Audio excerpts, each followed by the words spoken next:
if you make a mistake, well, you probably go missing. Yeah. In 1971, I was 17 years, 1970, I was 16 years of age. I shot my first man. Yep.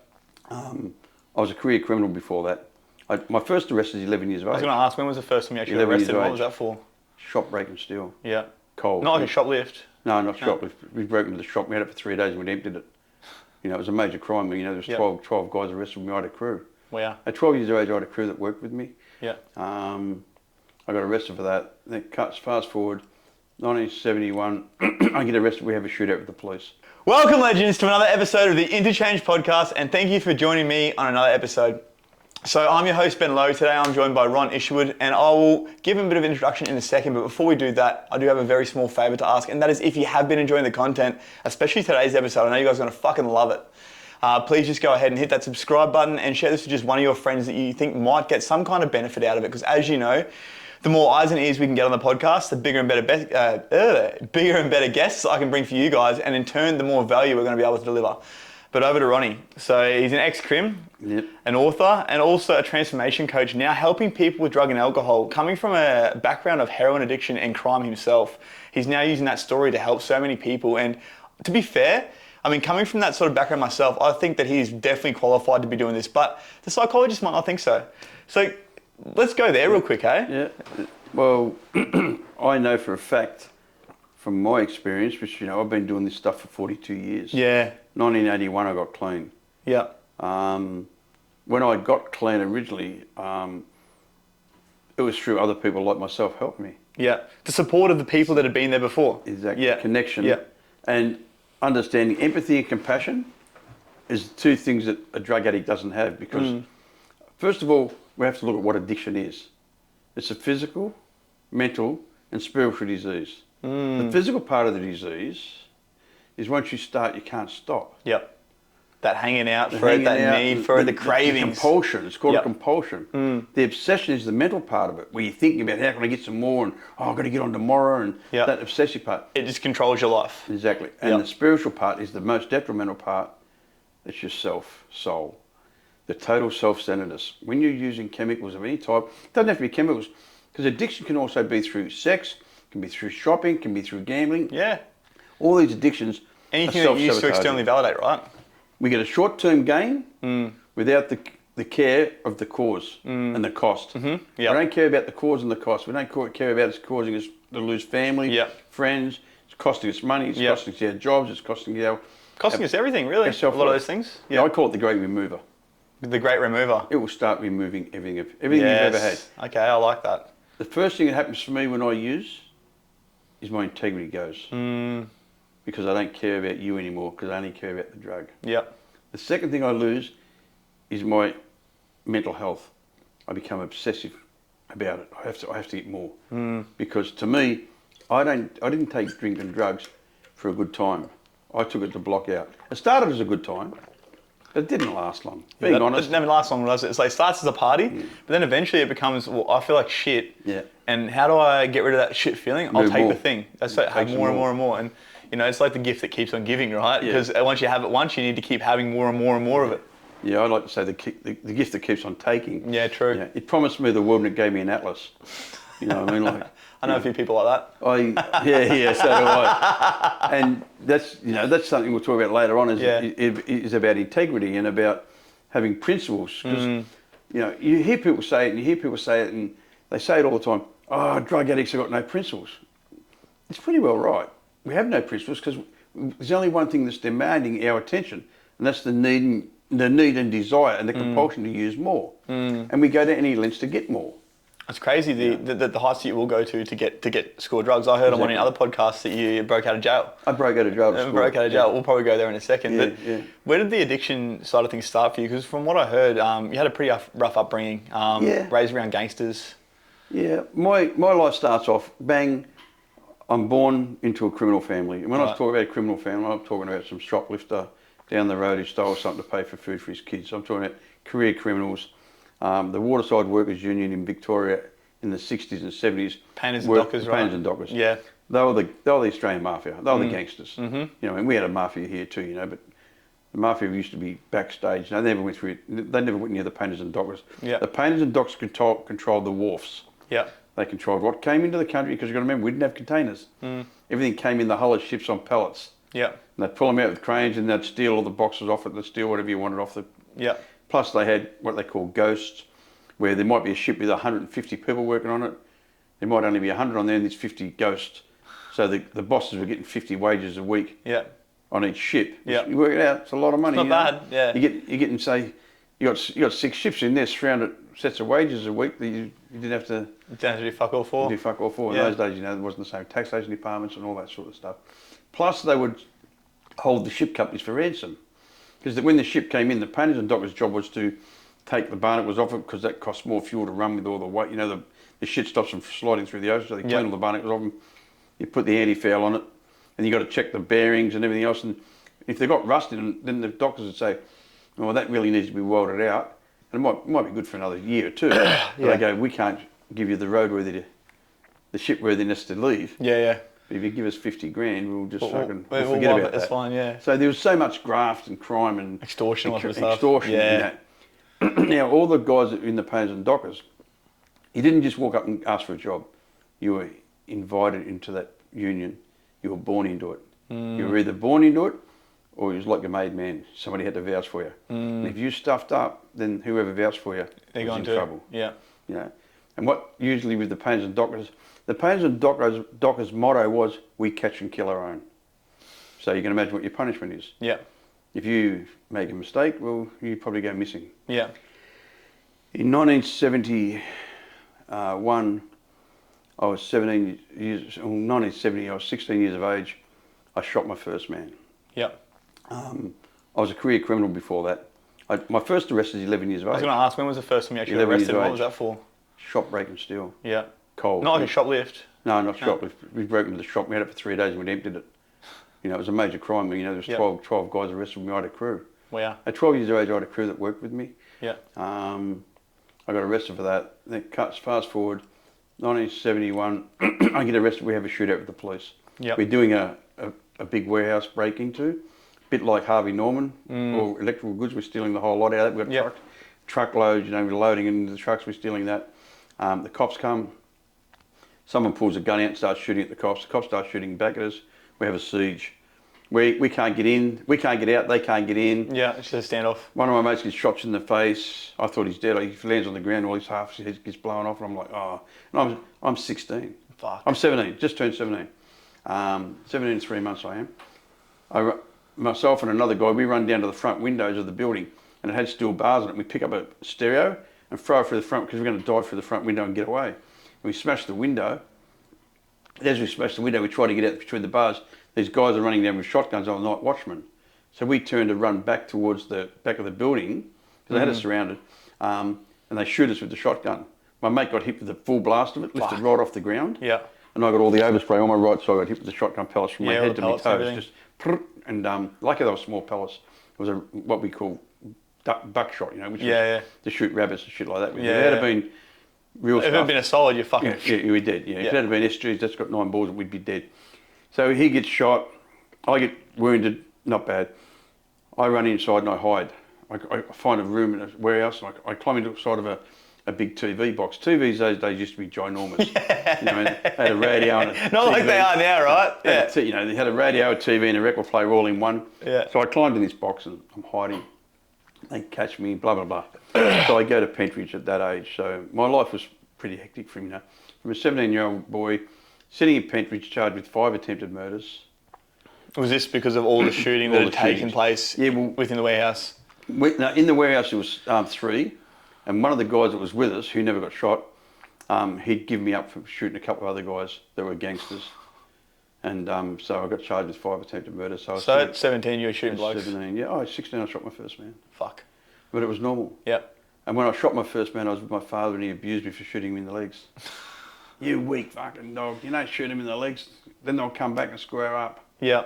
That was his attitude. And this was obviously the environment you were growing up in? Yeah. And that was normal in my house. Yeah, man. That was completely normal. So I first got introduced to drugs in prison. but it was the psychiatric drugs. They put me on a drug called Largactil, Oh, okay, yep. which is a psych drug, and they misdiagnosed completely. They said I was a schizophrenic psychopath. Was this because of the shootings? Yeah, because of the shooting, and because of the way I acted in jail. Because I didn't show fear. Yeah. You know, I cried myself asleep at night. Yeah, you can't show that. You can't show One that. thing in jail, I guess, like this is something. Bending over and pulling my pants down. Yeah, legit. And that back in the day, that would have been and a with done me, thing, right? I told, you know, like, of course, I was a 17-year-old, blonde-haired, blue-eyed little boy. Yeah. In 1971, went into a man's prison. Yeah. And I, you know, and because my name was pretty strong because of my old man and my uncles. Yeah. But the word went out, and I said to blokes, and I'd be like, you know, I say, mate, you know what? You might be able to hold me down and fuck me, but I will stab you to death in front of the general manager. I will kill you in front of the governor. Yeah. I will kill you in front of the judge. I'll kill you on a visit. I'll kill you in a mess hall. I don't care where you are, I will kill you. And anyone involved, I'll kill all of you. I'm not a tough guy. I'm not. You know, I say it to people all the time. It sounds really funny when I say I'm not a tough guy with the crimes that I've been charged for and the things I've done. I have done violence, yes. I've been a violent person, yes. I'd like to say, apart from the shootout with the coppers, I've never been involved with an innocent person being harmed. And in the old days, the coppers weren't innocent people. They were the other gang. That's exactly right, isn't it? They were the other gang. Biggest gang with the biggest guns, yeah? Yeah, they were well, at that stage, we had bigger guns than them those days. But yeah, they were running around 38s, we had 45s, yeah. Yeah, okay, perfect. You know what I mean? So we outgunned them those days. That's why they changed their weaponry so much, you know. Yeah. My weapon of choice was a pump action shotgun, you know, like. Yeah. I like shotguns, they don't leave rifling, they don't leave shells behind, they don't do this, you know. There's a lot of method. The mafia taught us a lot. I was going to say, so by the sounds of things, you knew a lot about guns at this age as well. I've done a gunsmith. I was brought up by a guy called George Joseph, and if anyone wants to Google that name and Googled, there's a guy called James Bazley. He was the oldest hitman in Australia. Wow. He killed Donald McKay, who was a politician in Griffith. Yeah. He was an anti-marijuana campaigner. Yeah. And the mafia employed James Bazley to kill him. Well, the guy that employed James Bazley was a man called George Joseph. Okay. Well, George Joseph was like my stepfather. Right. He owned Melbourne Firearms. Yeah. So at 9 years of age, I was pulling guns apart and putting guns together and shooting and learning to shoot. Yeah. I've been shooting my whole life. You know, I can shoot a beer can at 400 metres, 500 Yeah, you metres. still shoot these days? Yeah. I still shoot. I shoot regularly. I practice shooting. I don't shoot people. We'd hope so these days. I don't even kill people. I mean, I don't kill animals either. Yeah. You know, unless they're a pest, and then I get called. Sometimes I get called to help kill stuff that's wrecking racehorses. There's some racehorses up there, and if the people ask me to come and we call it terminate, get rid of the pests, which are the deer and dingoes and things like that. But I'll go and shoot people. I'll get as much enjoyment out of shooting targets. Shooting a steel target at 400 metres, you pull the trigger, and you go 1, 2, 3, ding. Yeah. You know, that's to me. It's a sport. Yeah. I'm training my son to shoot. I hope he goes to the Olympics as a shooter. Yeah. You know, I want my children to have what I didn't have, which was education, knowledge, and wisdom. Yeah. Well, I guess you had an education of sort, but it was just the street knowledge, right? Yeah. My father told me that school was for idiots.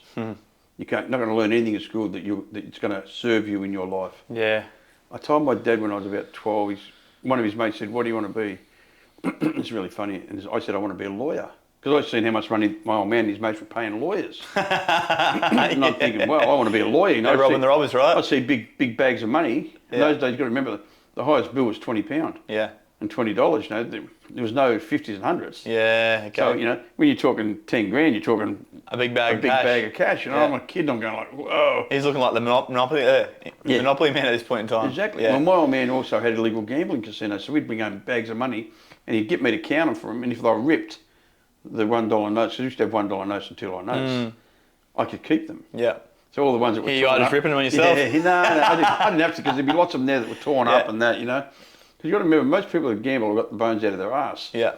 So the money they're gambling is money that they've been hanging on to for a long time. Quite some time, yeah. You know, I hate gambling. Gambling is another horrible addiction that kills family. Just another I'm thing. against It's another anything that destroys the family unit. Yeah, okay. That's why I'm so anti-drug. That's why I'm so anti. You know, it's hypocritical because I got charged with a drug crime 20 years ago, and that was through my own arrogance. It wasn't through ignorance. It was ignorance in some part, but it was more through arrogance and loyalty. I had a guy come to me who was an old mate. He got himself in some trouble. He was doing an importation and it fucked up. He said, "Come and help me, brother. I'm fucked up. Please help me, help me, help me, help me." And I'm like, "Mate, I don't need to do this. I hadn't been in charge. I'd been in trouble for 20 years, and I was 16 years clean." Yeah, well. I said, "Man, I don't need to do this. Please, brother. Please, just vouch for me." And I vouched for him. I got 18 years because he was already under surveillance and it all turned to shit. But the reality was, mate, I'm not a victim. I'm not here to say, "Oh, poor Ron." No, if you can't do the time, don't do the crime. Yeah, simple as that, right? It's as simple as that. Yeah. You want to be a gangster? Don't complain when gangster things start happening. Yeah. Because the trouble these days is everyone wants to be a gangster until gangster shit starts happening. Yeah, until they have to deal with the consequences of it, right? And, you know, like I never complain about going to prison. I thought it was harsh. See, if you Google it, you Google my name, it'll come up that when I got sentenced to 18 years, I went, "That's fucking rough." Yeah. I said that's harsh. Yeah. Because I didn't expect 18 years. Yeah. You know what I mean? I got charged for conspiracy to import 12 kilos. Guys that get pinched with 500 kilos get less sentences.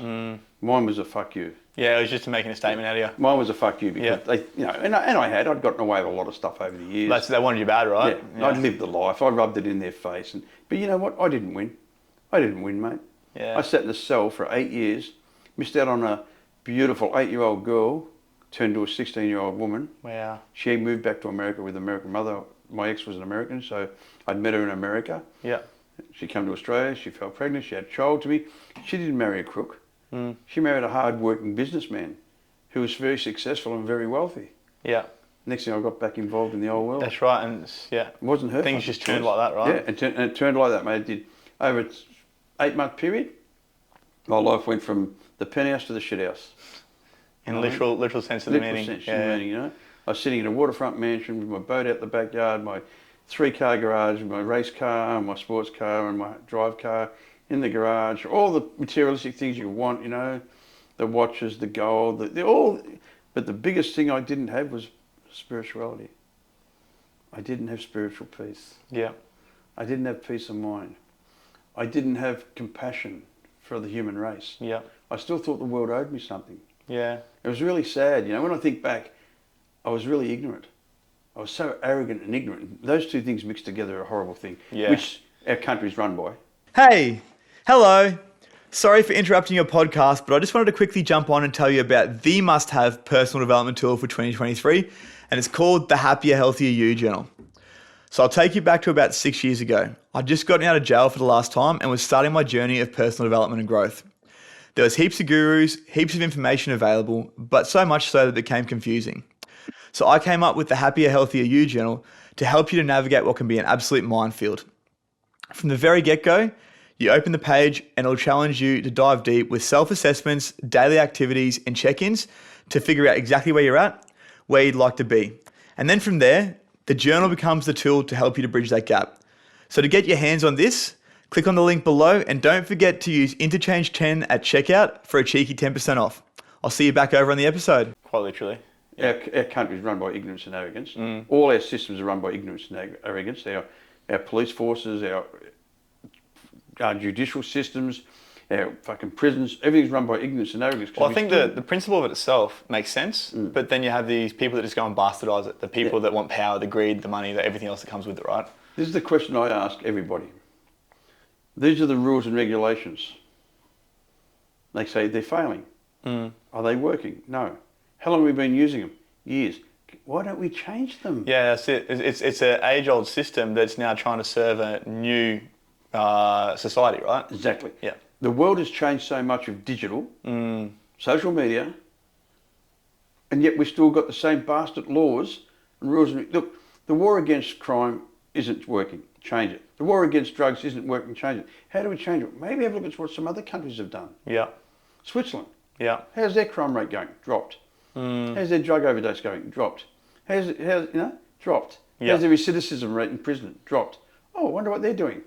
Yeah. They legalised all whatever the they're drugs, doing. Have a took the look crime at it. out. Yeah. See, I believe if you legalised all drugs, don't get me wrong, I don't want anyone using drugs because they change your perception, they change your actions, and they change your trust and your belief systems. But if you legalise them and control them somehow, I don't know how yet. That's not my job. That's their job. Yeah. It takes the crime out. Once you take the crime out, you take the cool out. Once you take the cool out, a lot of kids don't want to get stoned. Well, when it comes back to one thing, it's validation, right? It makes me cool. I want to fit in. I loved being a drug dealer. I fucking loved it. Yeah, it gives you power. I You feel like was the fucking man, right? I was the man. Yeah. I fucking loved it. Yeah. I loved walking. I loved pulling up at the front of a nightclub and my flash car And you walk straight in. straight in, and all the bouncers like, and you whisper to each other, "That's the man. That's the man. Yeah. He's got the best coke in Australia." Yeah. You know, like I fucking loved it. But that was my ignorance and arrogance. Yeah, and So I once again, didn't back think to what about you the said about the guys that- spirituality side of things, right? Yeah. There's something you're missing within yourself. Exactly, mate. And I had because I was still thinking the world owed me something because of my upbringing. I was going to say back to the upbringing, and then with the addiction side of things starting, was that at 17 you said when the actual addiction started itself? Addiction really started after the shootout with the police. Yeah. They put me on drugs. Yeah. I got out of prison. Filagactyl, yeah. Yeah. I got out of prison in 1974 and my mum passed away. Not long after I got out of prison. Were you still prescribed this Filagactyl at this point? No. As soon as I got out of jail, it wasn't Fucked it off, prescribed anymore. So mum passed away. And mum was my whole world. And as soon as she passed away, it was within weeks, I had a needle in my arm. Wow. But Had you used other drugs apart from that at this point in time? Not really. I'd smoked a bit of pot. Yeah. Drank a bit of alcohol. Yeah. But I'm not very good with alcohol. I'm Yeah. allergic to alcohol. Yeah. I break out in handcuffs. As soon as I drink alcohol, I get arrested. Yeah, it's just I a fucking fight. jail in a bottle. Yeah, I fight. Yeah. I fucking don't give a fuck. I black out. I don't remember a lot of stuff. And I wasn't a daily drinker. I wasn't, but I drank to get blackout. And that's why when I found heroin, I thought, wow, instant blackout. Yeah. Because alcohol's slow. You got to drink it. You feel sick. You vomit. Heroin, you vomit too, but it's a different vomit, and you feel so. Oh, how cool is this? Yeah. And what it did for me, it made me not care what I thought about me. I've never really given a fuck about what Which you is a thought. big thing, right? Yeah, It's a I big never thing. really cared what other people thought about me, but I didn't care about what I thought about me anymore. My spiritual thermometer was broken, Yeah. and my mum had passed away. So the only person I'd ever loved in my life was gone. But I went to my mother's funeral, and I was so detached from my emotions because I'd spent this time in jail. When I look back, and especially recently because I've written that book and I had to rewrite it 100 times to get the book, and I look at that experience that night, that 15, 20 minutes of that shootout with the police changed me. In what way? I was terrified. Yeah. I'd never been so scared in my life. I thought my two mates were dead. The other guy, I didn't see where he went. That was the most fearful thing. And then when the cops took me back to the police station, they just tortured me. I mean, physically. Bashed me and bashed me and bashed me and bashed me, trying to get me to confess to who had the gun, who did this, who'd done that, all that stuff. That changed me and scarred me. Then I went to Pentridge. So when you look back at all that trauma from that particular night, From that one point on, it's yeah. massive. And then they put me on Largactyl, which made all that trauma. Yeah, you numb it. It numbed it. Yeah. Then I okay. got out of jail, and I was drinking, and then Mum died, and I needed something stronger than alcohol. Yeah. And I found heroin. Yeah. I was still trying to numb. And what I found out, this is funny, because I'm more into my recovery. My recovery's been going since 1981. I first started getting clean. Yeah. And it took me up till 1986 to get a real good grip on it. Yeah. And Yeah. so since 86 you've been completely I've clean? been completely clean since Amazing. 3rd of March 1986. Yeah. 38 years coming up very soon. And but what people say to me, what changed between 81 and 86? I found a higher power. Not God. I call it God. It's not God. Not Jesus Christ, Dad, and all that sort of stuff. Yeah. I found a higher power. My higher power is love, understanding, and forgiveness. Yeah. The three things I lacked. Having faith in those three things. Yeah. The three things I lacked my whole life was love, Yeah. understanding, or forgiveness. Because in my family, there was no love. I never heard my father say to my mother, to any of my family, I love you. Yeah. I never understood the world. I felt like I wasn't given the fucking directions when I was born. I swear to God, as a little kid, I used to think, maybe I was dropped on the wrong planet. Maybe there's lots of other planets out there and they dropped me off the wrong one. Because you just didn't fit in? I just didn't fit in. I just didn't understand the world. I didn't have the directions. Yeah. I never had them. You know? And I just wasn't mentally strong. I was quite a coward. I was physically strong. I was super fit. I was a boxer. I trained my whole life. I'm 70 years of age. I'm still strong. But that wasn't who you were authentically, right? No. That was the pretend self you're putting on. Exactly. Because of the world that you had to show up in, right? The authentic world scared the hell out of me. Yeah. This 9 to 5 going to work and putting food on the table with the family was so foreign to me that I looked at people and thought, who are these dickheads going to work in the morning? You know, who are these dickheads in their buses, you know, and trains, and you know, I'm just going to go and steal a car. Yeah. Yeah. I never had a driver's license till I was 28 years of age. I was 26. Yeah. I never had a driver's license. I'd never voted. I'd never paid tax. I'd never done anything legal in my life. I was on no books except for the police books and the prison books. Yep. Until I was 27 years of age. Until I got clean the first time. And then I started to come into society. And it was a slowly integration back into society. What was the turning point there for you? You said you were 27? I was 27. When you started to get clean? Yeah, when I started to get clean. Mine was basically, I was sick and tired of going to prison. Yeah, that's a big one. Yeah. How many times have you been locked up at this point? At that point, I'd been to prison about 6 years. Yeah. And let's say from 17 to 27, I spent about 6 years, maybe 7 years in prison. Yeah, gotcha. You know, and when I'm not in prison, I'm shooting up, which I'm in double prison. Yeah. I say to people all the time, people say to me, what's the best jail you ever been to? Outside? And I say, I've never been to a good jail. Yeah, fair. And they say, what's the worst jail you ever been to? I say, my own head. Addiction. Yeah. Was the worst jail Well, it can I've be ever your been prison in. or your paradise. It's completely up to you, right? Yeah, yeah. And that was the worst addiction I ever had.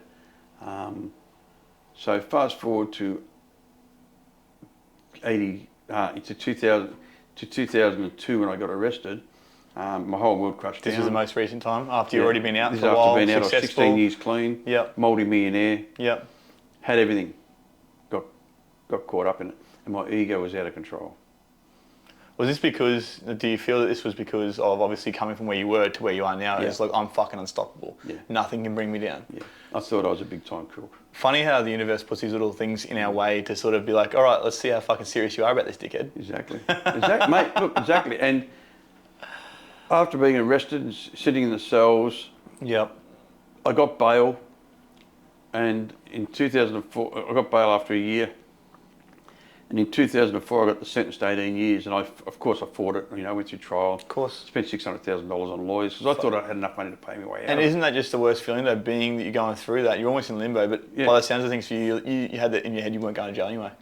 Yeah, I actually was that arrogant. I thought I'd be found not guilty. Yeah. I did. Yeah. I thought I'd be found not guilty. I reported daily to the police station for nearly a year. And when the jury, it's really funny. You hear people say, "Oh, my knees buckled." That's an old saying. They say, "Oh, I went weak at the knees." Yeah, no. I've heard that saying all my life. Didn't understand it. When the jury come back and said guilty, my knees buckled. I remember just that shock through the body, right? Through the whole body. The whole body went. And I went into this shock, and then straight away you go into custody, and then you wait for a couple of months, and you go back for your sentencing. And by that time, I'd already, in my mind, thought, okay, you're going to get a big one. You're going to get 10. And when the judge said 18 years, I was 50 years of age. I just went like, that's harsh. That's harsh. That's for the crime. Yeah. I could have murdered somebody and got less. Pretty much. Yeah. I could have murdered somebody. Yeah. And at the time, my craziness was when Wendell Saylor got arrested with cocaine at a nightclub, he had a recreational drug. When I got arrested for importation, for conspiracy to import, it was a narcotic. So which one is it? Yeah, make your mind up sort of thing. Is it a recreational drug when a star has it? Yeah. And a narcotic when a crim has it? Yeah. Like, you know, and I was very arrogant about that. You know, I mean, I was like, because to me, this is why I got involved. This is why I got involved with cocaine. Cocaine was not one of my drugs of choice. I don't ever take it. So you knew you didn't have to worry about it as far as it goes for temptation. I get that. But I didn't think it hurt people either. I was ignorant. I didn't think it hurt people. Well, it gets glorified. Look at Hollywood, right? That's what I'm saying. Every cunt's having a fucking line. Exactly. Drinking, this, that, you know? Yeah, and I'll tell you a story about that in a minute. But all the cocaine, to me, was the rich and famous. It's not no street junkies were taking cocaine. You're not dealing with people that are calling you at 3 a.m. in the morning trying to get it fixed. Yeah, and people were, I was selling kilos, You're not selling to somebody who uses drugs. Yeah. You're selling to somebody who's making money off using drugs. You're not selling to somebody on the street who's desperate and fucking ringing you up at 3 o'clock. Well, can I get a gram? Yeah, no, these people are calling you once a week, if that. Yeah. Well, yeah. So allegedly you drop something off and fucking 4 weeks later they'd give you fucking 100 grand. Yep. These days it's... I was going to say 100 grand. Yeah. Well, I'm old. It was a long time ago. Changed. Yeah, times have changed, yeah. Inflation. That's what we call it. Yeah, inflation, yeah. And, so my world was completely mixed up. Yeah. Well, go back to jail, I start sitting there and I think, who are you? What legacy are you going to leave for your children? That's what I thought about. That's a big one. I had this 8-year-old girl and I'm thinking, fuck. How many kids did you have at this point in time? 8. I've got 8 kids all up. At that time I had 6. Yes, yeah. I've had 2 more since I've been 2 since then, yeah. And I was just sitting there, my oldest girls had grown up. I had a son at the time. I've got a son who's now 31, a daughter who's 28, twin daughters who are 40. Yeah. Another son who's passed away, and another son I don't know. The two oldest, one was born in 71 and one was born in 73. So, they're older, they're men, they're grandfathers probably themselves. And I never went back into one of their lives because it was unfair, because I never ever knew the person. Yeah. And she was a married woman and she went back to her husband. And so, it's rude of me and selfish of me to go back and go, oh, I'm your dad. Yeah. He's grown up thinking this other guy. See, I don't believe a father is somebody who has sex with that woman and makes a child. I believe the father is the person who puts the food on the table, teaches and supports that child, right? And nurtures that child. Yeah. That's a father. Yeah. I have a father, a Greek father, who passed away. Right? I met him in 1986. His son and I used together, and we got clean together. Wow. And he's my comparo. He's my brother. Yeah. And he's the godfather to my twin daughters who are 41 years of age. Yeah. Like, he taught me how to be a father. He taught you how to be a man, probably. Taught me how to be a man and how to put food on the table. He was working 2 jobs, working his ass off. Wow. And when each one of his kids would get engaged, he'd give him 30 grand. Those days were a lot of money. Yeah. To put the deposit on the house. Yeah, wow. And he worked 2 jobs to save the money, put the money on the house to, for the kids. The ethnic way of life that your family. Yeah. We didn't have that. We don't have culture. Not the white... Born and bred convicts, aren't we? Yeah, the white Aussie male, most of them are just, don't show how you feel. I'll give you something to cry about, you can't. Yeah, quite literally. That's the society we're growing up in, especially in Australia. Exactly. The Australian, drink up, have a beer. Yeah. Got a toothache, give him a drink. Stop whinging about it, have a fucking beer. Yeah, exactly. Yeah. Grow some balls, you can't.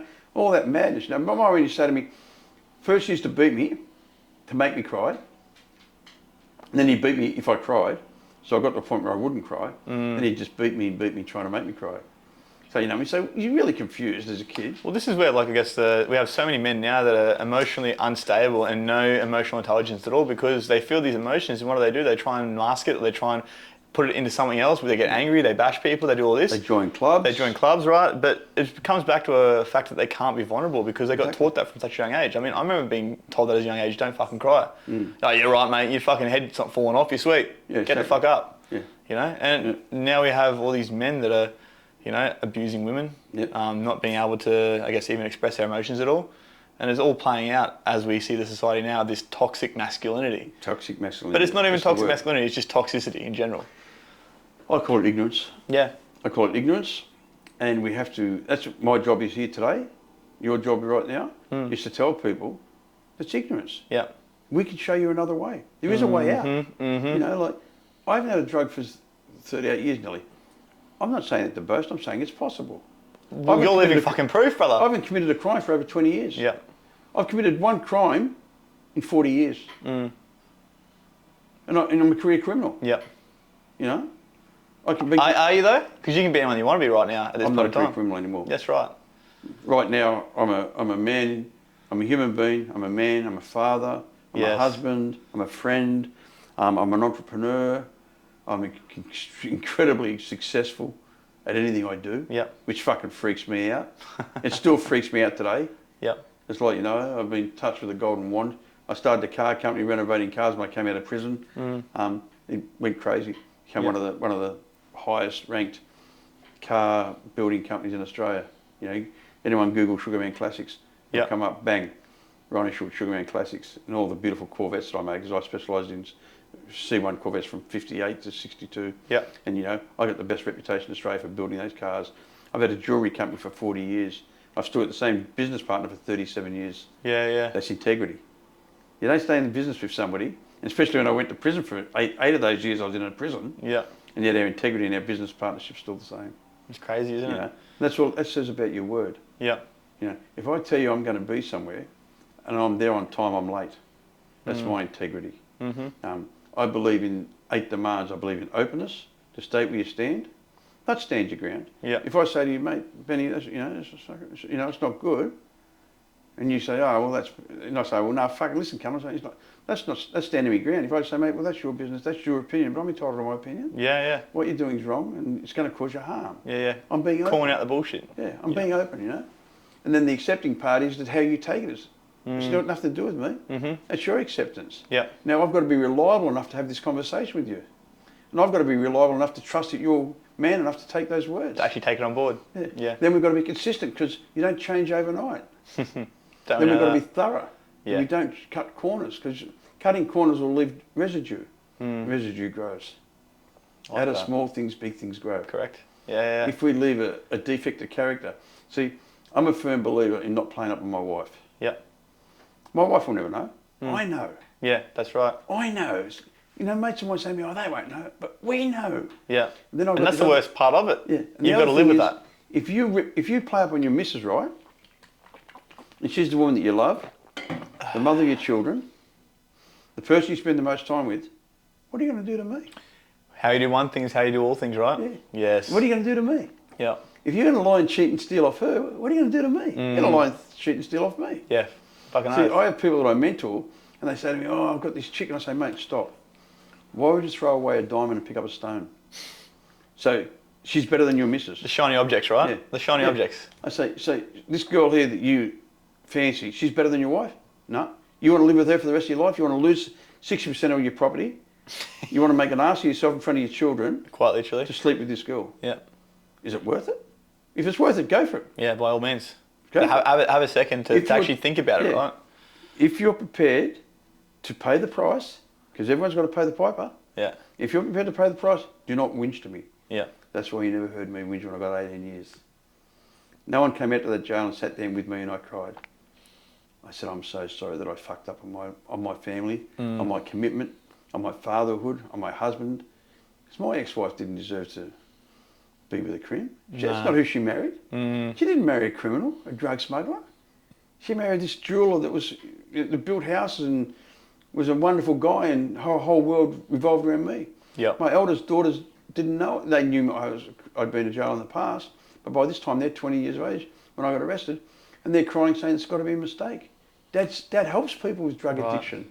You know what I mean? I was such a liar. I was such a fraud. So let's just go back to that for a second, because obviously you said you were clean for so long, and then you had this opportunity that just landed in your lap, right?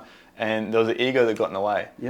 Where do you think that came from? What was that you were holding on to that then made you, or not made you, but helped you to make that decision to then go down that path, as opposed to then going, no, I'm walking away from this because of everything I've got? Because I see this so often, right? There'll be people that have everything, absolutely everything, so successful, but they're still selling drugs, or they're still doing this, and they're willing to throw it all away. I call it spiritual bankruptcy. Okay. I don't believe it's got anything to do with materialistic things. People say, oh, but you had plenty of money, why would you do it? Okay. Had nothing to do with money. I was spiritually void. What is the spirit? The spirit is the love and kindness of other people. Consideration, empathy and compassion. That's what the spirit is. The Holy Spirit, if you want to get into a religion, which I'm not going to go down that fucking rabbit hole, but the spirit of religion, I'm not talking about the doctrines and the teachings and all that bullshit, was that some guy came to the planet, his name was Jesus Christ, and he wanted to love and help and support people. He carried a message of faith. Follow me, everything's going to be okay. Right? I went and walked the Holy Spirit. I went and walked to Jerusalem. Wow. I went there to Jerusalem, and I did a podcast with a guy in Jerusalem 2 nights ago, in the middle of the war. I did a podcast with a mate of mine, he's 8 years clean. a guy that I spent a lot of time with in Australia. Yep. And he came to me 7 years ago and said, brother, I need money. I said, just keep working my program. But brother, that's not going to give me any money. I said, keep working my program. Have faith. Have faith. I said, come and mow the lawns. And I've got a couple of acres. I said, come and mow the lawns and do me gardens and I'll pay you. So he started coming and doing the lawns and mowing the lawns and doing that. Brother, I need money. I said, have faith, be patient. So his father's a very successful lawyer in Tel Aviv in Israel. So he says to me, I'm going back to Israel. I want to find a wife. I'm lonely. And he's only going to marry an Israeli girl. That's what his belief. Yes. He said, I'm going back to Israel to find a wife. I said, good. He went back to Israel and I rang him and I said, how are you? He goes, it's a bit lonely. And he does a 12-step program, which I got clean in 12-step programs, and I like them. I don't do them every day, and there's some parts of them they're great, and some parts of them are shit house, like everything. Yeah, exactly right. So, cut a long story short, I ring him up and how are you? I'm a bit lonely. I said, I'm coming to visit you. He goes, really? I said, yeah, I'm coming. So when I say I'm coming. So I book a flight. I go to Israel. We hang out for 10 days together. I go to his father's house, eat food. He takes me to the holy city. We walk the whole path of Jesus. What an incredible journey. What an incredible experience. That's a special place. Yeah. Because in Jerusalem, all the biggest mosque, the biggest ashram, the biggest temples, are all in this one big city on the big hill. Yeah. Next to the church, the Catholic Church, and all the church, everything's together. And we paid a guard to let us into a locked area where Jesus was actually crucified, and we stood there, and I took photos there. And the feeling was out of control. There was something beautiful there. Yeah. Just the energy, right? Something happened there. Trust me, something happened there. Do I believe in this God that made everything? I don't know. That's too much for me. My brain's not big enough for that. But I believe there was a guy came here. He was a really good human being. He really, really cared. And then we embellished all the rest of it about parting the seas and making water into wine. And, people tell me stories about myself that are not true. And I just look at them and I think, fuck, who told you that story? That's not true. So imagine the Chinese whispers across all the years. This book has been around. That's my point. That's my point, Yeah. And, I read Matthew, Mark, Luke and John. I read the New Testament. I read the Old Testament. I read the Quran. Got that right there. Yeah, 'cause I don't make judgment unless I agree with that. That's actually funny you bring that up. It's actually such a funny little thing we're talking about here in faith. Because my partner, she asked me, she's like, what's your intention for the year? What's the word do you want to, what's one word to sum up the year? And I said, faith. Yep. I want to learn to trust myself more so in turn I can fulfill my highest purpose. And a day later, I actually did a podcast about this the other day. This chick I was talking to on Instagram, I reached out to everyone that follows me just to see where they're at in their journey. And she's like, are you religious? And I spoke to her about my beliefs. Like, I believe there was something higher than us that, created us to then serve a purpose. And once we serve that purpose, we'll move on to whatever the next life is for us. Yep. That's my beliefs. And she's like, I believe the same thing, but we call that, Allah. Allah, yeah. I was like, okay, cool. She's like, look, I don't know why, but I feel called to do this. I want to send you an English version of the Quran. Yeah. And I was like, in the past, I would have said, nah, fuck, that's not for me. Yeah, but after having that conversation, I was like, it makes sense to, because I want to explore, like you said, I want to read all these things, then make up my own assumption from that. You've got to have an educated opinion. Yeah. Otherwise, you're a sheep. Yeah. Our world's full of sheep. Just listen to what everyone else says, right? Yeah. Our world is full of sheep. When I was a drug addict and a drug dealer or whatever I was, right, I didn't care about quantity. I cared about quality. I'd rather have a gram of pure than a kilo of shit. Yeah, of course. It's the same as my spiritual belief. Yeah. I'd rather have a gram of perfection Yeah. than have this whole world full of maybes. Yeah. I've got to have a belief system that works for me. Yeah. For me. Yeah. My belief system is love, understanding, forgiveness. I believe that's what my Holy Spirit is. Yeah. I believe my Holy Spirit is to not cause harm. That's why I like Buddhism. I'm very much into the Buddhist belief systems. I went and did training at a place called Chen Rezik, it's a Buddhist temple up in the Sunshine Coast, and I went there for years. I got married by the gesture there that went on to become a lama. So, I studied Buddhism while I was in prison this time. Yeah. That's what I'm going to touch on. This time when I was in prison, this is where the revelation changed for me. I started helping people. I started a rehab in prison. Was this the most recent time when you actually started rehab? Yes, the most recent time, yeah. Yeah, and what happened was... Because you'd still been clean at this point, right? Yeah. I was 16 years clean when I went to jail. And I started helping people get clean. I got NA literature and AA literature, 12-step programs, because there was none there. Yeah. I go to the library. There's no literature there. And they say that jail's for rehabilitation, right? There's no such thing. No such thing. And so then I have to write requests. Can I get these sent in? No. Can I get the company, like the 12-step programs, AA and NA, can I get them to donate them to your... So I bought them. Yeah. And I got AA to donate them to the prison. Yeah. Okay, we can do it that way. So I bought the literature personally and got it donated to the prisons. Then I started getting people from outside coming in, AA members and NA members, to speak. Yeah. And they're called H&I, Hospital Institution Meetings. And they come in and tell their story and help the other guys. And so we started these little groups in prisons. It got to one stage there, a lot of the prisons are locked down, you can't go from wing to wing. I was going to 5 different units in a day. Yeah. Where was this? Was up here, down south? This is up here. This is up here in Queensland. This is at Arthur Gorrie. Arthur Gorrie, yeah. Well, right. As far as it goes, Arthur Gorrie was quite flexible with that compared to your fucking government-run ones. Yes. Well, then I went from there to Woodford, and I hit a brick wall at Woodford. Yeah, you would have, yeah. And I really battled, but I got what I wanted. I always get what I want. I'm tenacious. You know, I mean, I always got stoned. It's a good quality to have. Yeah. Mate, I explained to a lot of people, I haven't changed that much. Yeah. I've just changed my direction. I was going to say, changed your intentions. Yeah, I've changed my direction. My intentions are now for good, not for bad. It's the black wolf and the white wolf. You've heard the story of the black wolf and the white wolf. Yeah. And whichever one you feed will grow. Will grow, yeah. It's that simple. It's really that simple. And that's what this whole addiction, affliction, disease is all about. If you feed the negative, you'll act negatively, you'll respond negatively, and you'll feel negatively. If you feed the positive, you'll act positively, you'll feel positive, and you'll get the rewards. Be positive, yeah. You'll get the rewards. And you'll radiate that. See, addictions affects everybody around you. Yeah, this is the thing that people don't understand, right? It comes back to the African term Ubuntu, right? I am because we are. It's not just about us. Yep. It's everyone around us. We affect every single person. We're a community. Exactly. And we are a community. And this is what we lack. This is what we lack as a human race, is community. I had a funny experience with this actually just recently. We had that tornado that hit up the Mount Tamborine there, Christmas Day. And I got stuck in this storm. And it's the only time that I've actually really seen, like COVID, for instance, right? There's all this fucking shit going on and everyone's separated. Natural disasters. Everyone comes together. There's no question about colour, fucking orientation, fucking sex, anything like that. Everyone comes together to work together. So why is it that in every other area of our life we're so separated? Exactly. I agree. I spend a lot of time with the Aboriginals. Yeah, okay. I go up north and hunt for the Aboriginal. I go and shoot buffalo and butcher them and give them food and catch fish and give them fish. And their community is so much better than ours. Sure, hey, when you put alcohol in an Aboriginal, they become a horrible person just like I do. But you take the alcohol out of them, their community is a lot better than ours. Yep. You know, the children, they get brought up by the parents, they get brought up by the grandparents. Yeah. You know, the Indians... They get brought up by the community. Always the community. And they have the rite of passage into manhood as well. The community brings up the child, you know, and I like all that stuff, and I think we've lost a little bit of that. But I'm not here to change the world, I'm here to change me. And if I can change one person by me being who I am, I've done a good job. Yeah. And I know for a fact I've changed hundreds and hundreds, maybe thousands of lives. Yeah. And that's a gift. That's a gift. And I believe it's a God-given gift. My God gave me this gift. My God sent me to prison. The courts didn't send me to prison. I committed the fucking crime.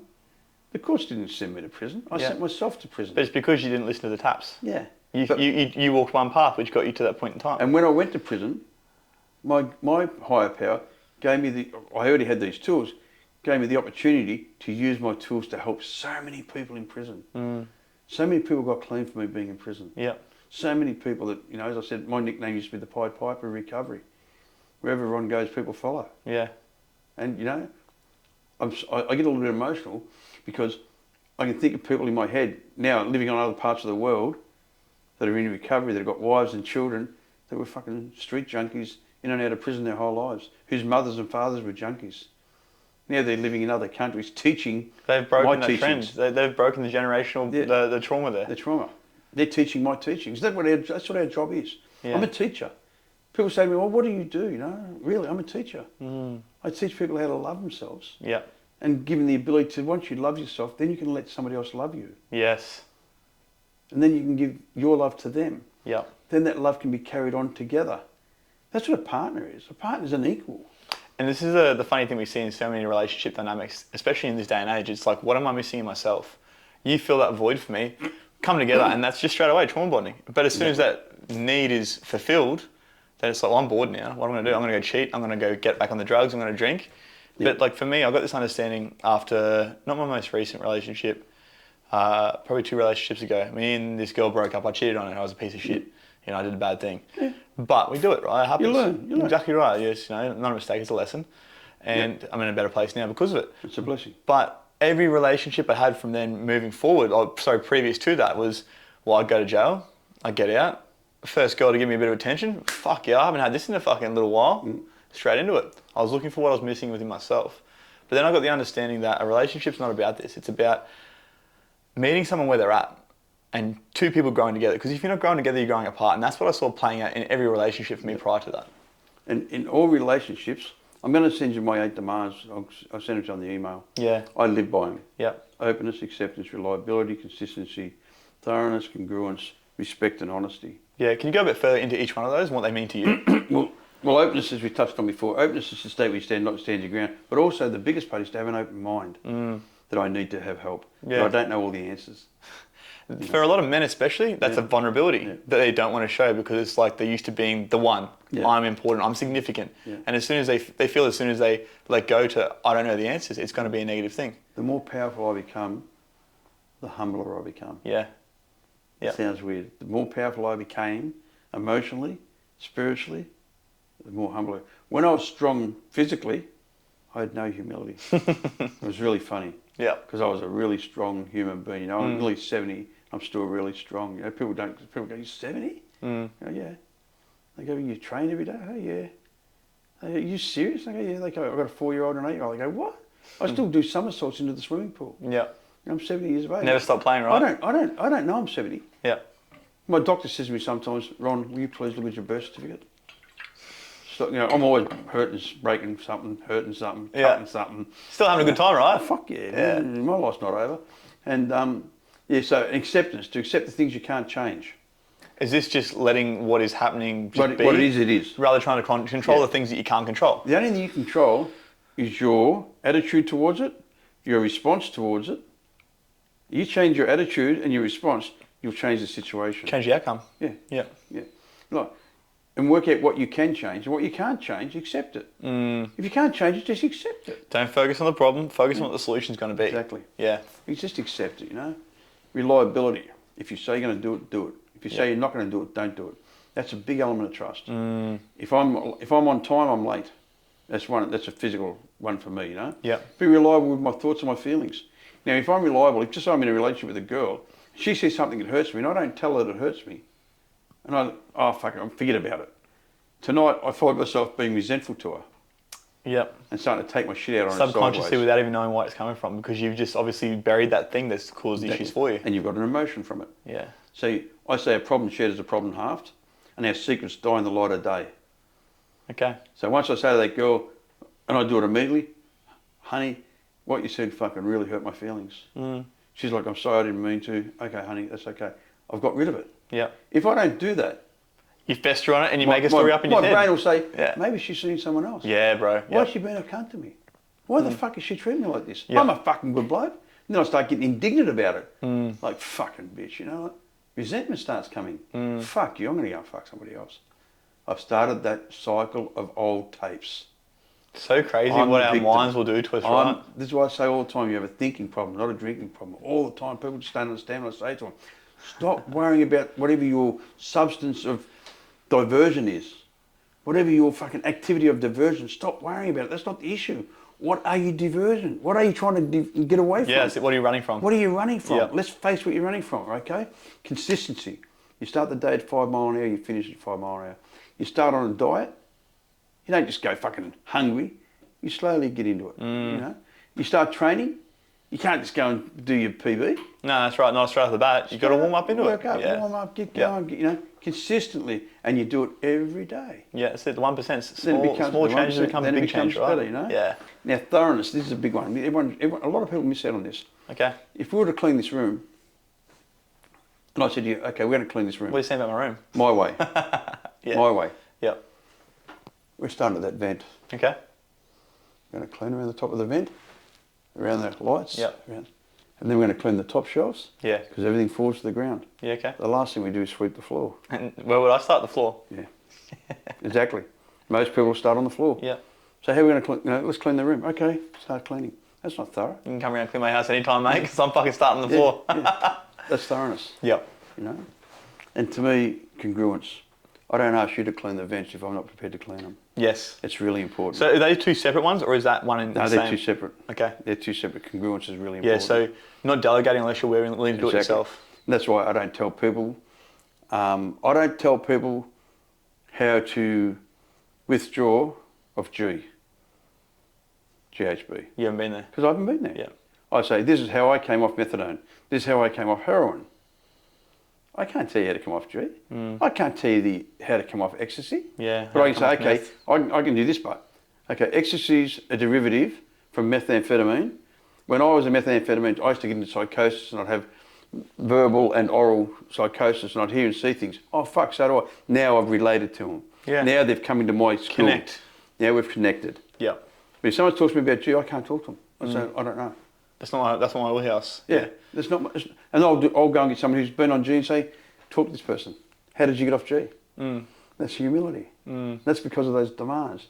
The second last one is respect. Yep. In giving respect, you get respect. Yep. Respect has to be earned. Correct. Yeah. You get respect by working those first 6 demands. If you're open, accepting, reliable, consistent, congruent, you'll get respect. Thorough, you get respect.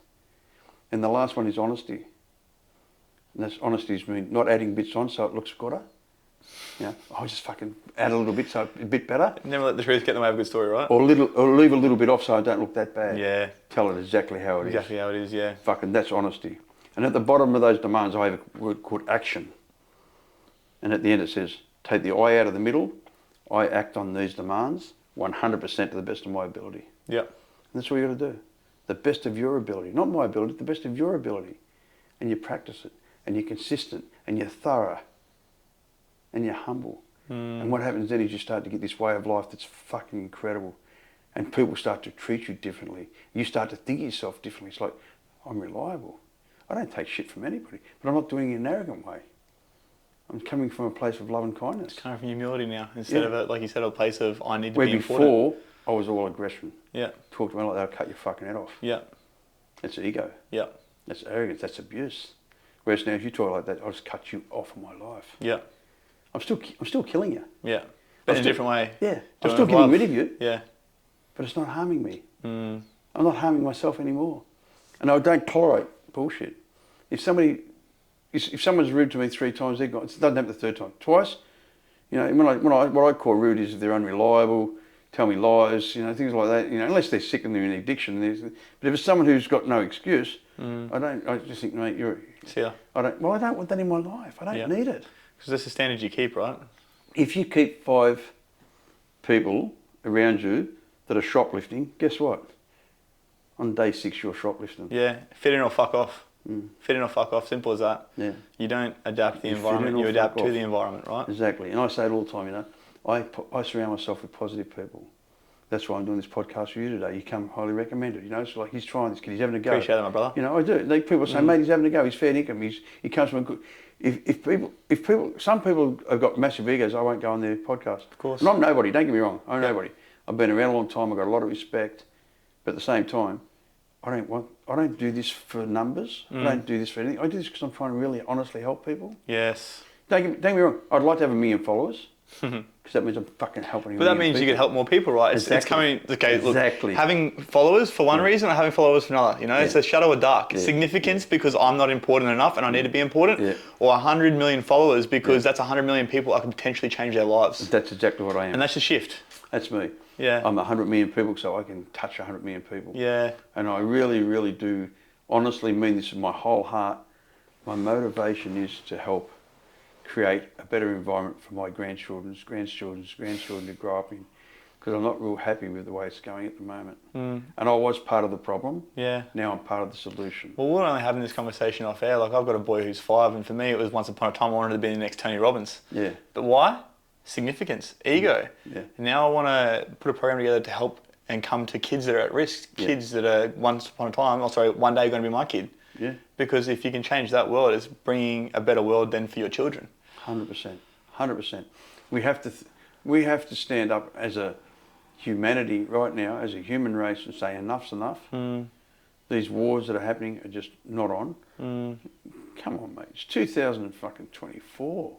We're still blowing up countries. We're still blowing up buildings. And I don't care who your religion is or where you came from. It comes back to acting like primitive beings. Yeah. Going back to fucking when they were running around in ships, fucking conquering lands. Yeah. Come on, guys, haven't we evolved? Yeah. Man's not that smart. That's why, and I know nothing about this, and I'm going to a place where I don't usually go, is AI is such a worry because it won't have emotion.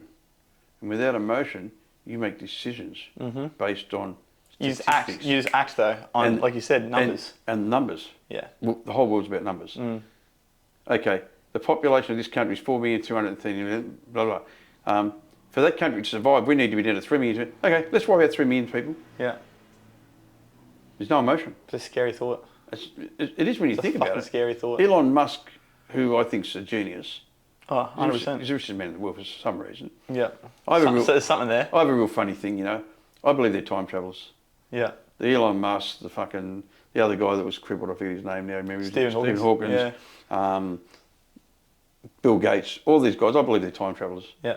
I don't know about Bill Gates. I think he's a bit of a shifty one. But a lot of these other guys were time travellers, mate. Yeah. Honestly, they're so far. The stuff they think about, we don't even know about. And couldn't even fathom the thought of it. Right? And the guy that Elon Musk has as his rocket scientist, I seen him doing an interview, and he said the worst part, not the worst, the best part about Elon Musk is, he said he knows as much about the rocket ship as I do. He said, and that's unheard of. He said, plus he also knows Tesla. And he also knows this, and he also knows that. And I seen Elon Musk doing an interview once, and they said to him, have you thought about making... Shut, that should have been off. Sorry, mate. That's all right. You can cut that out, can't you? Yeah, we'll cut that out at 102. Fuck, sorry, brother. It happens. That was supposed to be off. Elon Musk, they said to him, a woman was interviewing him, he said, have you thought... There's two interviews I love. Have you thought about making an electric plane? Yeah. He gets real deep. He went... You see his thought process? He's just like, have I thought about this yet? Yeah, he got really deep. He went, actually, I have. Yeah. He said, it can be done. He said, but it started to hurt my brain. So I had to stop because there's too many other projects going on. But just the way he said it, he's like, I had to stop because it was hurting my brain so much that he was getting an overload. Then I had another woman say, some people say some really harsh things about you, that you're weird and that, you smoked a joint on Joe Rogan and you're just being an idiot, And he turned around and he looked at me, it was just so beautiful. He said, do you know that I reinvented the electric car?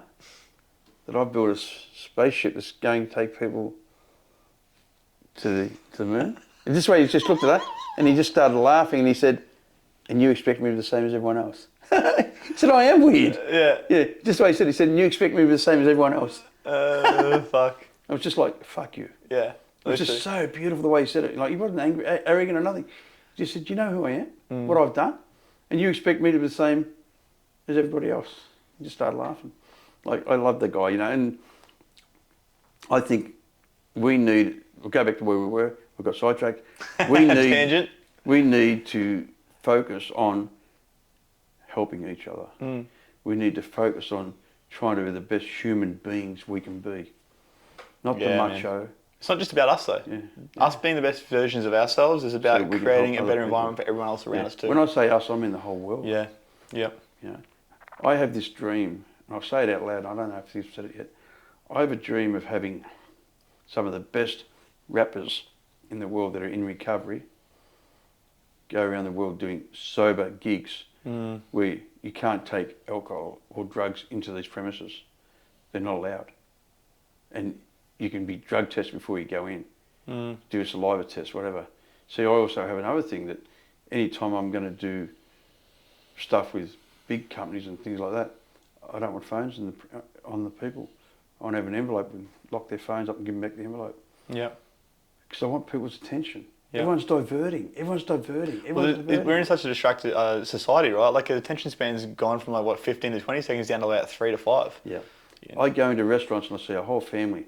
Mum, dad, the 3 kids, not one person's talking to each other, all on phones. And I look across and I think, oh God, that makes me sad. Yeah.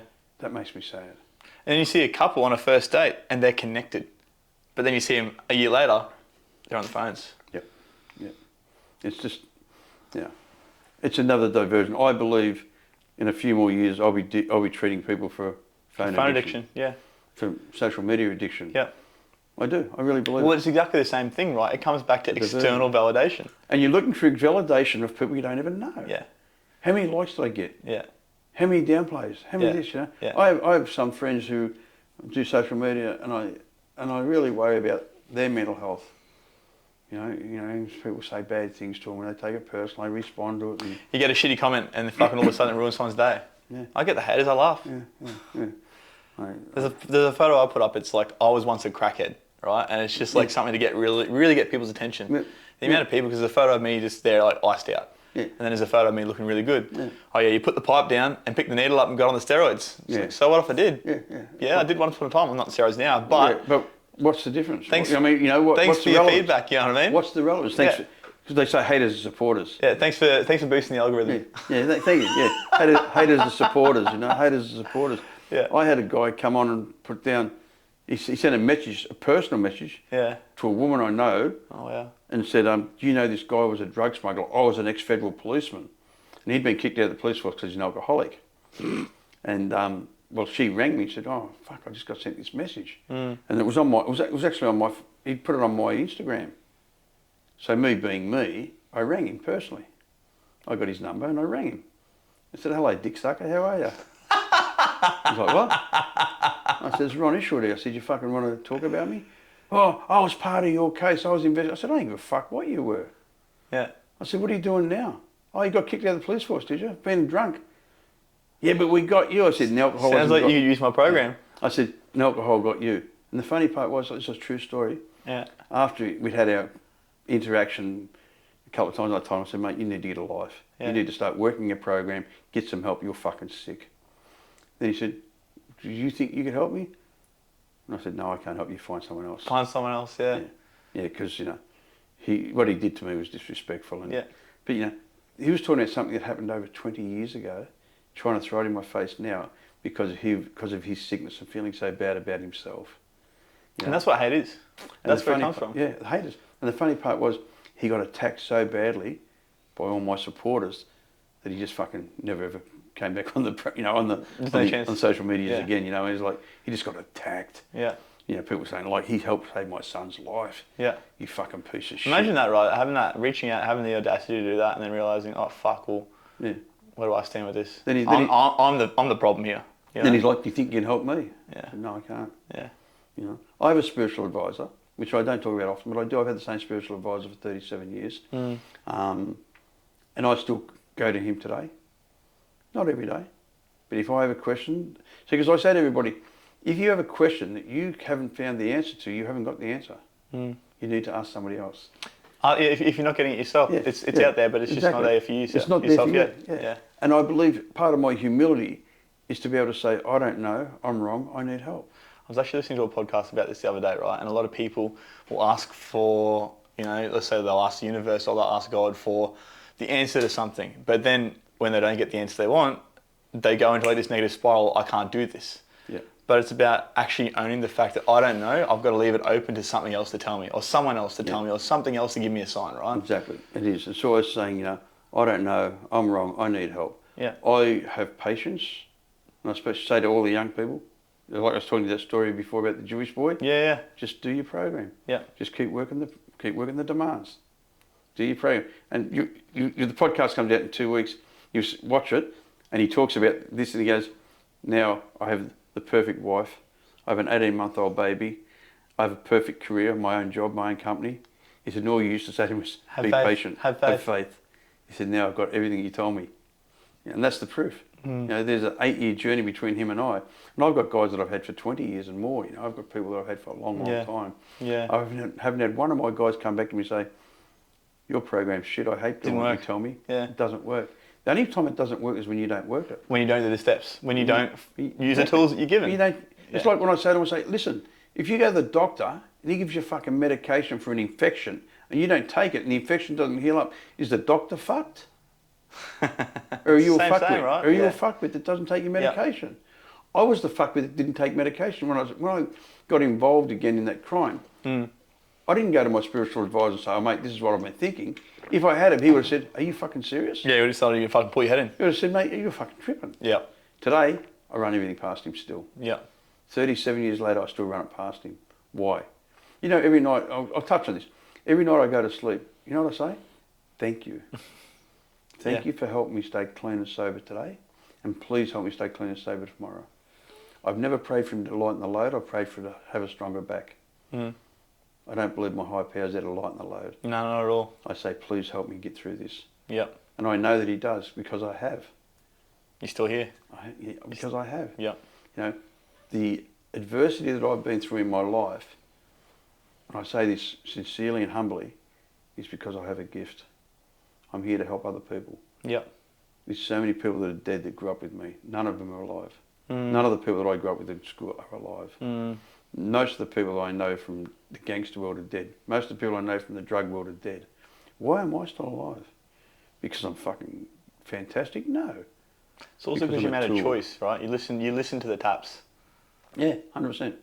So obviously, like you said, you've had a pretty adverse history. If anyone would end up dead or in jail or anything like that, it would have been you. 100%. So for someone that might be walking that path, what would be a piece of advice you give them? So someone that might be struggling with drug addiction, someone that might be struggling with the crime and the life of it, what would be a piece of advice you give them to actually start to make those changes that, once again, could end up with them being the next Ronnie Isherwood? Start asking other people like myself or like yourself who've been through it, how did you do it? Yep.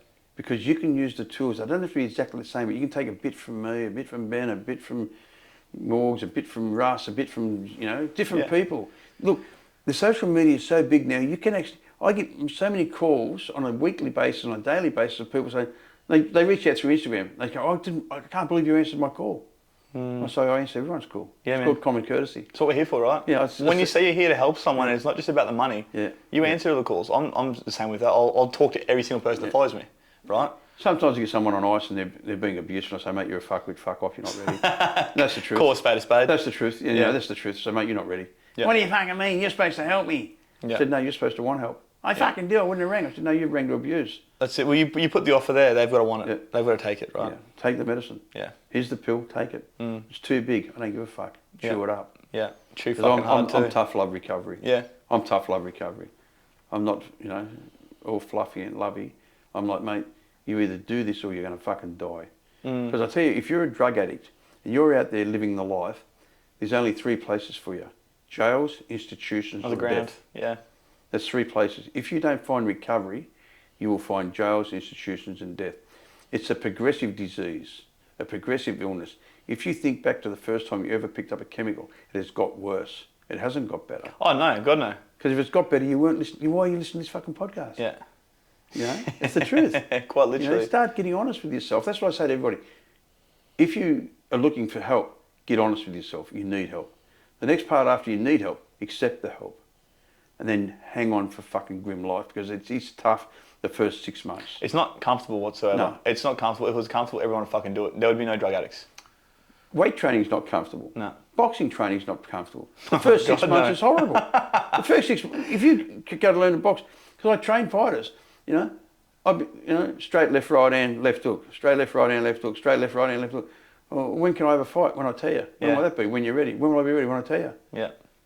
Simple. Jump in the ring. Let's find out. Yeah. And they all want to spar and say, mate, you're not ready to spar. I want to spar. Okay, jump in. They get punched up. It's like, and they don't come back to the gym and I say, see, I told you, you weren't ready. Yep. You don't listen. I'm your coach for a reason. That's why I say, I'm a transformation coach. I coach you. I teach you. You can't tell. You can help. I can tell you. I can tell you how I do it. Yeah. And I was coached in the boxing trade by one of the greatest boxing trainers in the world. Yeah, we're speaking about this off air. And in the recovery training, my recovery coach has been off the gear for 45 years. Yeah, wow. And I had a grand coach who passed away who was 65 years off the gear. So I come from a long line of thoroughbreds. You know, we're stayers. We're Melbourne Cup winners. We're not sprinters. How many guys you know are 38 years sober? Yeah. Not fucking many. Not many, yeah. You know? And I don't say that as a boast. I say that the program works if you work it. And it don't if you don't. Yeah. Simple as that. You got the tools there. Yeah. Just about up to you to use them. So tell me a bit more about the program itself that you run. Well, the program's a 30-day program. It's done one-on-one over Zoom. It's an hour a day for 30 days. It's 6 days a week. It's very intense. You get taught the 8 demands. Then you get taught some of the 12-step programs. I don't expect you to go to 12-step programs. I try to encourage it. If they don't want to go, they don't have to go. I guess that this is something I've noticed with a lot of people I work with is that AA and NA didn't really resonate with them. Yeah. Yeah. Yeah. And that's why I've got my... And also a lot of people that I work with are corporate business people, or they're self-employed. They can't shut their company down and go to a 30-day rehab. They've got to pay bills. And usually they've ruined their finances. That's why they're calling me, because they're running out of money. They call me because they're sick of partying. Yeah. They're getting on the coke. Because shit's happening in they their get on life. the beer and they're buying a few bags, and next thing they're spending $3,000 every week. Yeah. And they're only earning $3,000 a week, and they've got to pay their bills. Yeah. Next thing their credit cards are getting maxed out. The missus doesn't know. It's like, mate, I've got a building company and I fucking can't pay me fucking tradies. Yeah. What am I going to do? And I say, well, you've got to pay me. Well, how? I say, I don't give a fuck. Figure it out. Yeah. So that's your responsibility. Your manageability is not my responsibility. Now, you accept you're unmanageable? Yeah, okay. Now you can have help. If you're unmanageable, you need a manager. Yeah. So tomorrow morning at 9 o'clock, you're going to have a one-on-one Zoom meeting with me for an hour. I'm going to teach you about manageability. What's manageability? It's about being open. Open to what? Open to change. What have I got to change? Everything. Absolutely fucking everything you've been doing. Yeah. Everything. Because your way's not working. Yeah. Now, what I want you to do is to go home and tell your wife the fucking truth. It's a big thing, is taking ownership, right? Yeah. I want you to go home and tell your wife the truth. I want you to tell her how much debt you're in.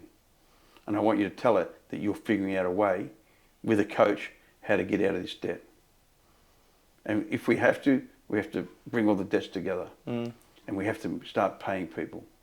Even if it's $1, we have to start paying our debt. We have to start taking accountability for our past. And then we've cleaned the debris from their past. We can start banking on our future. Start building towards it, yeah. Then we can start banking towards our future. Then we can start loving, but we have to get rid of the debris from our past, like having a backpack full of defects of character. The emotional dishonesty. Yeah. See, and I say the emotional backpack, I've got a little bit different hook on it. Okay. I call it a box that I have, and it's like Pandora's box. It could be lie, deceit, dishonesty, lust, greed, drug addiction, alcoholism, gambling, whatever it is. We've got all them cards in there. Yep. Now, when you open the lid to take, just because you're going to go and have a nookie without anyone knowing, when you open the lid to take lust out, they all fly out. Yep. Because as soon as the lust comes out, fear comes with it. Yep. Paranoia. Yep. Dishonesty. Sleaziness. Yep. Guilt. Regret. Shame. Remorse. Yeah. Oh my God, all I want to do is have lust. Yeah. Why do I have to have all these other defects with it? You can't have one without the other. Yeah. You can't have one, and that's how it works. I love that way of explaining it. It makes so much fucking sense, right? Do not pull that one out, because when you open the lid to get that one out, they all fly out. I'm just going for one beer. Yeah. Exactly. Just going for that one beer down the pub. That's what you tell yourself to get yourself in the door, and then all of a sudden you're swinging off someone's chandelier at 3 o'clock in the morning. Exactly. I'm just going to touch this quickly, because I know they've proven right now, because today a lot of people are drinking alcohol and snorting coke. A lot. Alcohol and cocaine mixed together is the only two drugs that make a different drug in the brain. And they're calling it coke-alcohol or something like that. You can Google, you guys Google this, it's a true story. They've done it in America, they've just proven now, every other drug mixed together never made a new drug. But what it does, it makes the cocaine last longer in your brain. Yeah, right. If you've been drinking alcohol and you're taking coke, it's making it last longer in your brain. It could be because of the ethanol that they're using to wash the coke with, who knows? Yeah. Because, cocaine, ether used to be 100 years ago. Now ether got so hard to get, so expensive, they're just washed with kerosene or fucking whatever they can get their hands on. Whatever they can get their hands on. Diesel. It doesn't matter, yeah. Whatever they can get their hands on to break it down, it doesn't matter. But yeah, so that's a true story. If you want to Google that, you'll see that the effects of cocaine and alcohol mixed together is enhancing the longevity of the drug in your brain, which means it's causing more damage. Which, people have got to understand that every time you're poisoning your brain, you're damaging your brain. Yep. You're killing cells. Yep. In the end, you'll have dormitories, and there's a thing called Korsakoffs, which is brain dead. Yep. And a lot of people in the old days, when I was a kid, the alcoholics that drank methylated spirits and all that sort of stuff, end up with Korsakoffs, and they'd have you strapped to a bed. And you're involuntary pissing and shitting yourself, screaming, and go, you're going into psychosis and that. And I think we're going to head down that road if we don't start changing things. Yeah, wow. But you know, just Google that, guys. You really find out that there's something out there really badly happening with the coke and the alcohol. I know it's trendy. I know it's That's cool. the thing. Everyone wants to do it, right? I know it's cool. Yeah. I'm going to snort some cocaine off a stripper's ass. You know, like, why don't you go and put some fucking food on the table for your family? Yeah.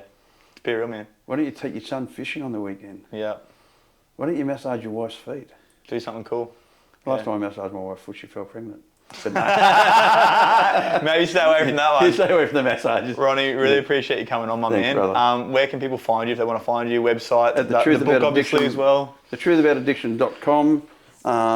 If you just to put in Ron Isherwood, The Truth About Addiction, or The Truth About Addiction, it'll come up. Yep. My book's on sale there. It's called Born Into the Life Crime. It's a really emotional book. It's very honest. It talks a lot about my upbringing. It doesn't talk about, it finishes in 2002. It talks about some of my recovery, but it talks more about my crimes. But I had to put that book out first so you guys got to know who I was, so then you see the transformation. Yeah, and now you've got the next book in work as well, yeah? The next book's in work in progress right at the moment, Instagram, just Ron Isherwood? Instagram is Ron Isherwood. Yeah. The Truth About Addiction, I should say. Yeah. I have a Ron Isherwood, but The Truth About Addiction is the main page. Yeah, awesome. I'll put all the links in the show notes. The Truth About Addiction is the page that everyone should go to. Oh man, appreciate you coming on, brother. Thank you very much. My pleasure, brother.